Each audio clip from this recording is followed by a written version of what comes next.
Remember the greatest scandal in phone history? The $1,000 price tag of the iPhone X? Well, we're way past that, and what we thought in 2017 to be the price ceiling of what people are prepared to pay turned out to be the floor this 2020 flagship phone season.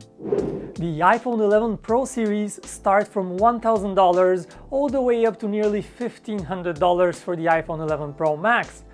Okay, those greedy Apple honchos are a favorite punching bag, but take a look around. Even the lowly Galaxy S20 starts from $1,000 now, all the way up to nearly $1,600 for a half a gigabyte model of the Galaxy S20 Ultra. What, they offer more than the iPhone, you say? Well, how about their fellow Androids now? Chinese phone companies previously associated with value for money propositions only are now offering more value for the money and encroaching on the Apple's and Samsung turfs when it comes to pricing too.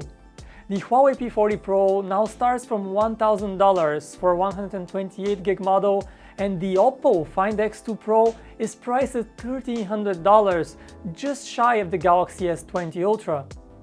Heck, the OnePlus CEO even had to assure us that the OnePlus 8 series pricing won't pierce through the $1,000 barrier in the US, which would still make these latest series the most expensive OnePlus phones ever made. Well, now phones in the US are following the trajectory of new cars.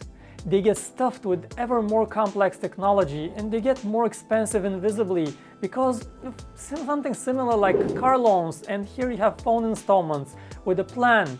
In the 4 years up to last, monthly car payments shot up $60 as opposed to just $5 in the previous 4 years. Ditto for phone payments, but since it's just a couple of bucks more per month, rarely anybody noticed. So what gives? Well, even for Apple, gone are the days when it made the iPhone 6 for $200 and sold it for triple that, as the camera component was just $12. Now the iPhone 11 Pro Max costs about $490 to make and starts from $1,100. The most expensive iPhone 11 Pro Max component, you ask? Well, you guessed it, it's not the screen anymore as usually before, but the $74 triple camera kit. The Huawei CEO is on record confirming that a camera kit with periscope zoom like on the P40 Pro costs upward of $100 in components alone, which is a record, but there is 5G to blame too. According to the OnePlus CEO, 5G connectivity poses many more design and technical configuration challenges compared to 4G, especially in times when prices across the supply chain, from raw materials to 5G chips, are all rising generally. And unlike the Snapdragon 855 that could be bought from Qualcomm as a standalone unit, the new Snapdragon 865 chip that powers the flagship phones these days is only bundled with the 5G modem. This requires retooling of the phone's insides, and if you wanted those much-touted 5G speeds, you needed to additionally pay Qualcomm for adding millimeter wave filters and outfit the handset with a lot more antennas all around, as millimeter waves like Verizon's 5G network cannot travel very far or even penetrate walls or your palm easily. Thus, if you want a cheaper phone this year, you'd have to go with the likes of the Google Pixel 5 or the LG G9 that may land with the cheaper Snapdragon 765, but of course those are just rumors yet.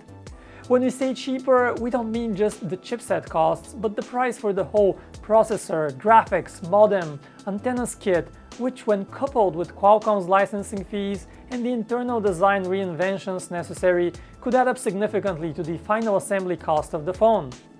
Snapdragon 765, a lower-tier chip on the other hand, is the only integrated, shovel-ready 5G solution that can be used on US carriers so far. Apparently, all of this Snapdragon 865 paraphernalia does not only add to today's flagship phone costs, but it also takes a heavier toll on battery compared to, say, the Snapdragon 765 chip. According to phone maker Xiaomi, 5G connectivity in general, and Snapdragon 865 in particular, each add 20% higher power draw from the battery, forcing manufacturers to use much larger and more expensive battery packs than on their 4G handsets.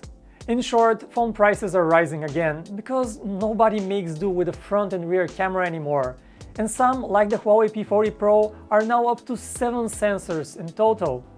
Add the expensive periscope zoom with folded lens optics, the high refresh rate displays, the 5G modem, and the larger batteries to serve them all, as well as the ultra-fast charging blocks, and high-end phone costs almost double in components compared to what they did just 2 or 3 years ago. And there you have it, folks. When high-end phones cost $200 to make, they sold for $600. Now they cost $500 to manufacture and more in part prices alone, and we seem to be creeping up towards $1,500 flagships. So when will it all end?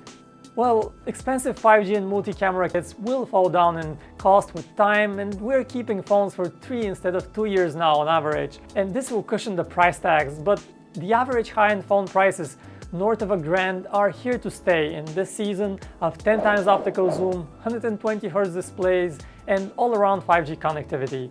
Not to mention the bare necessities like the futuristic new in-display finger scanners. The question is, who's buying? And this, guys, wraps up our look at the reasons why smartphone prices keep on growing and have now reached almost the $1,500 mark. I hope you enjoyed watching this video. Let me know your thoughts about these latest developments. Would you buy a $1,500 phone, or would you stick with a more traditionally priced handset? My name is Vic, this is PhoneArena. It was my pleasure talking to you. Hope to see you in the next one. For this, subscribe to our channel on YouTube. Like this video if you enjoyed watching, and we'll see you in the next one.